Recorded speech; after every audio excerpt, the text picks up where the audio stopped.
Hello, everybody, and welcome to tonight's episode of Ask Leah.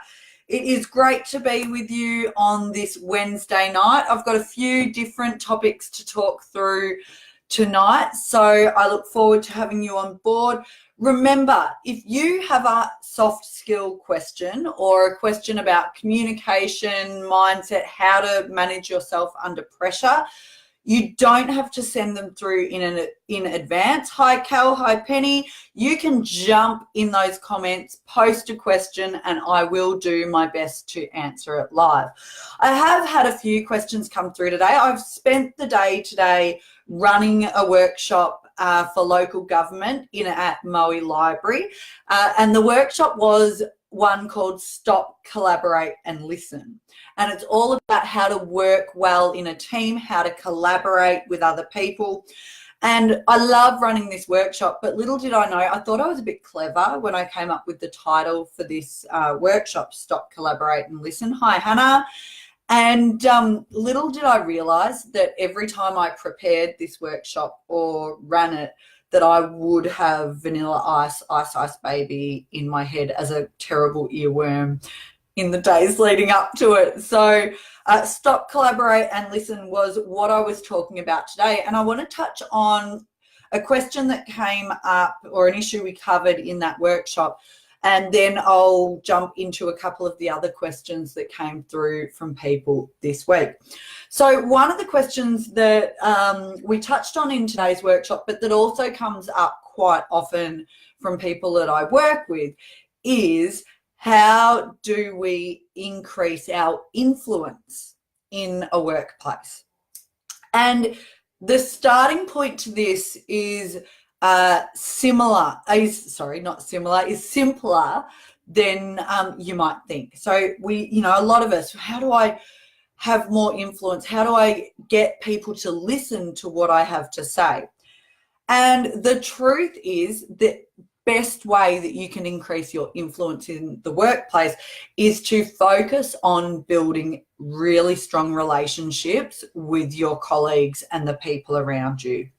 What am I talking about? You don't have to be everyone's best friend. That's unrealistic. That's not what this is about. It's not about sucking up to people or buddying up and being everyone's bestie. However, hi Les, thanks for joining in, and Tanya. However, if you want to increase your influence in the workplace, you do need to prioritize relationship building as key to your success, not as the fluffy, soft extra, the thing that you do if you've got time or anything like that. Actually, relationship building should be a key strategy to your success, and not just when you need it. This is the mistake a lot of people make when it comes to networking or building their influence. They suddenly go, oh geez, I need something from someone. Oh, quick, let me go and chat to that person now. Big mistake, because people see that coming a mile off and go, oh, here comes Leah. What does she want from me? Because if you're only approaching people when you need something, they can see that a mile away. So it's about seeing that relationship building as something that you do as part of your job every day. Now, I'm not suggesting that you go around the office and have big, deep and meaningfuls with people, because that's not productive and that's not what I'm talking about either. But it can be as simple, and this is really simple as when you walk down the corridor at work, you have your head up, you are smiling, and everyone you say hello to. Hi, how's your day going? You're in the lunchroom, heating up your lunch in the microwave. Chat to the person beside you. How's your day going? What project are you working on at the moment? That small talk that we often dismiss as, oh, who needs that? It's so unimportant. Actually, the smart networkers, the people who want to boost their influence in a workplace, they appreciate that small talk isn't just frivolous. That is actually core to how do we build relationships. And we do this with people who might be at the same level in the hierarchy as us, but you also can do it with senior leaders. You might see one of the executives reading an article on the footy, in the newspaper at the lunchroom, and you might make a comment about the footy. if you follow the football as well, and you might connect over that just for a few seconds, but you move on. You might be thinking, what the hell does this have to do with influence? Studies have shown again and again, including some of those by Harvard Business School, that if we know and like someone, we give them more airtime. So again, it's not about being besties with everyone, but if you've made the effort to make yourself known in the workplace, not when you need something, but just because you see building relationships as important, then when you do have something important to say or contribute, or maybe, you need your voice to be heard on something, people are more likely to listen to you, or at least give you a hearing, if you've laid that groundwork first. It's so simple, but it is often overlooked. So make it part of your everyday. It's a challenge I give to a lot of the people I work with, a lot of the busy people who think they don't have time for this, but also a lot of the passive communicators who think, no, I'll walk down the corridor with my head down and, because I'm busy or I don't want to make eye contact with people. Again, it's not about deep and meaningful, but have a conversation. See relationship building as core to your success. Linked to this a bit, a question came through during the week about how can they increase the trust. This person was a leader. How can they increase the trust that their team has for them? Now, this is an interesting one. It's actually something I include in my book, which is only 2 weeks away from being launched, which is hugely exciting. One of the things I talk about in terms of how to build trust has to do with leading with warmth first and strength second. Now, again, this isn't about being fluffy, because anyone who knows me, I might teach soft skills, but soft is the new hard. This isn't about being warm and fluffy. It's about what works and what gets you results. So what am I talking about? Studies, again, by Harvard Business School, led by Amy Cuddy, who some of you who follow me will know I speak very highly of Amy Cuddy's work into body language and power posing and how our body can shape who we are.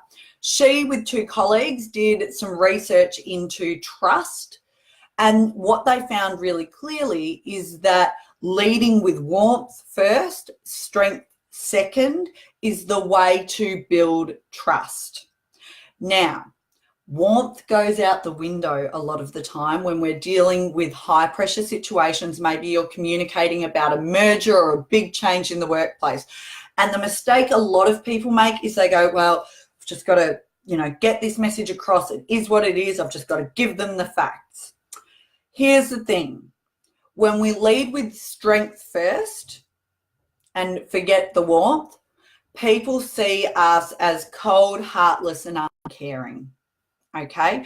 And that is not conducive to building trust, okay? That is not to say that strength isn't important. In a leader, strength is hugely important.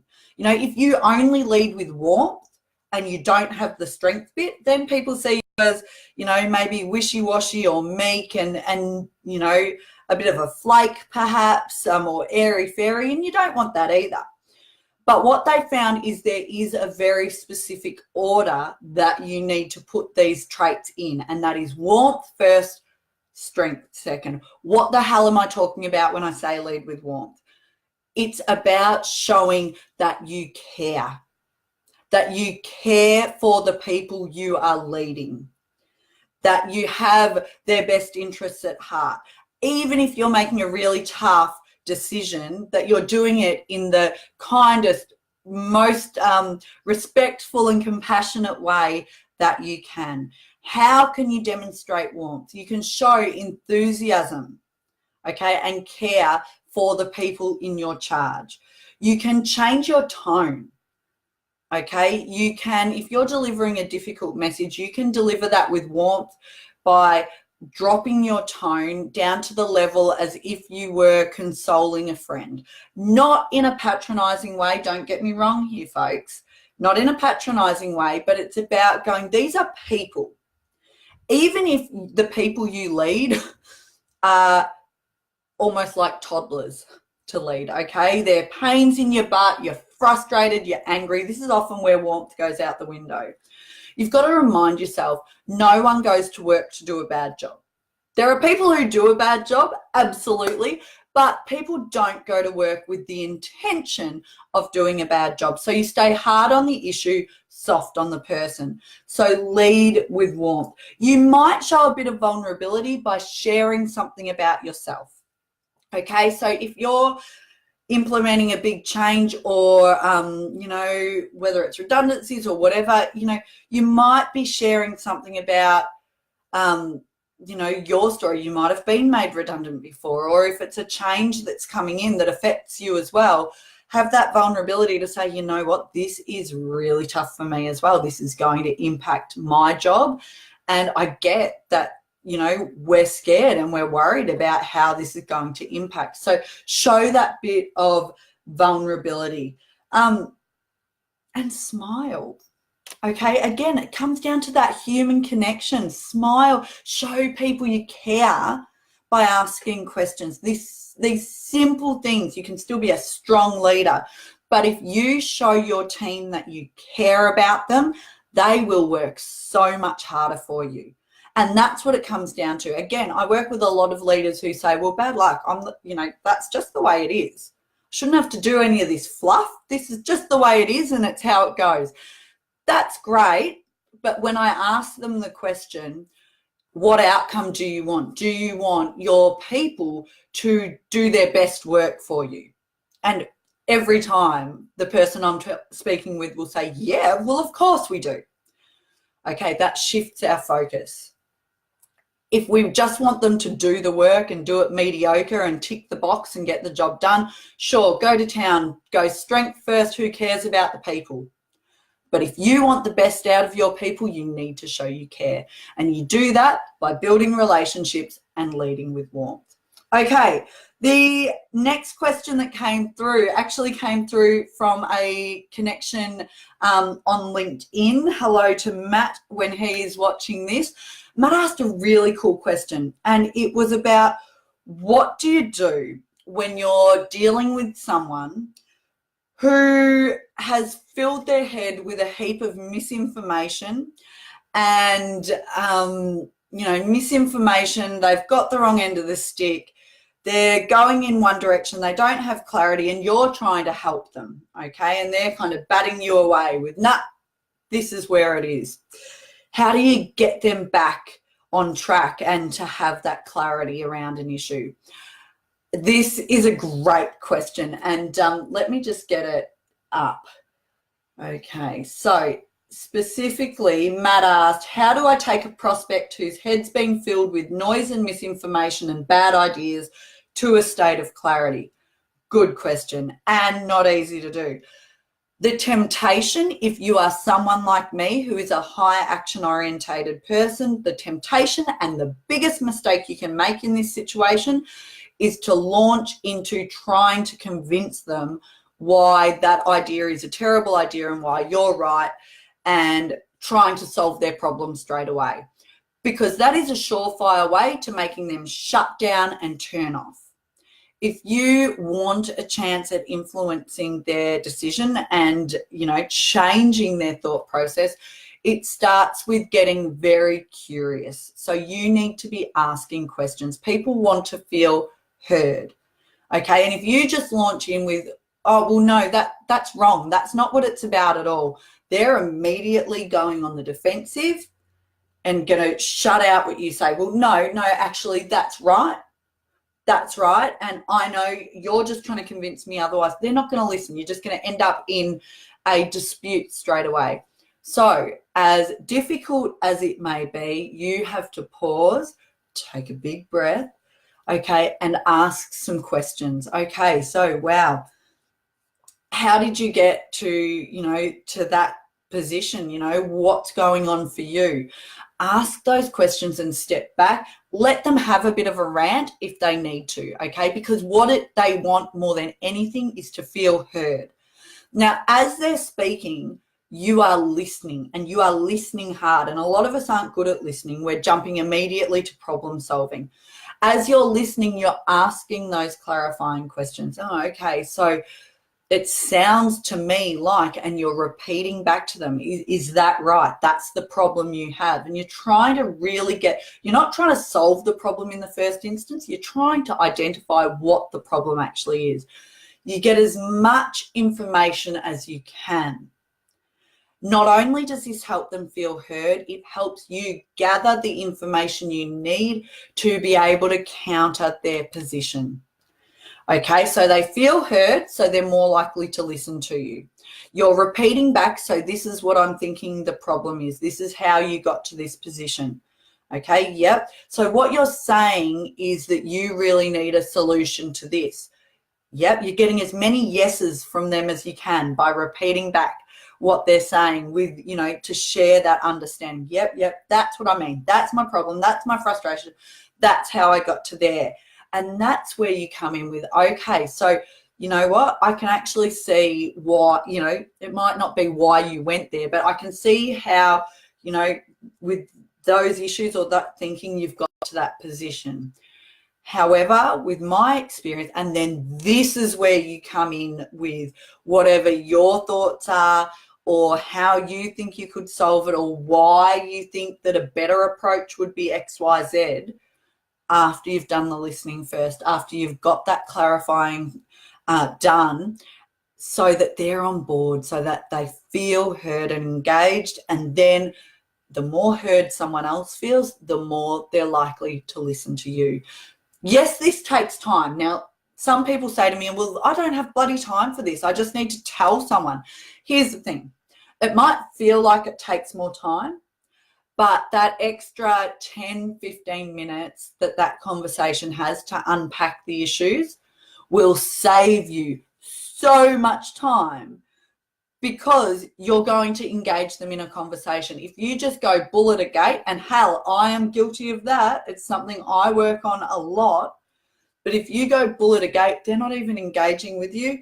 The conversation ends, you don't get the job, or the conversation ends, and if it's in the workplace, it might be that then you have an issue with this person for months going on, you make mistakes, they go with that idea that was a train wreck because you weren't engaged in hearing how they got to that position, and then you've got, months of work to make right.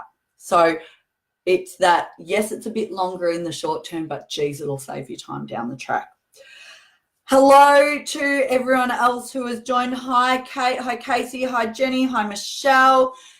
As always, if you do have a soft skill or communication question, please send it through. I do appreciate that a lot of you prefer to do it via private message rather than in the live chat, but I will always do my best to answer them. I am super excited to be releasing my book in 2 weeks' time. Can't wait to share that with everyone.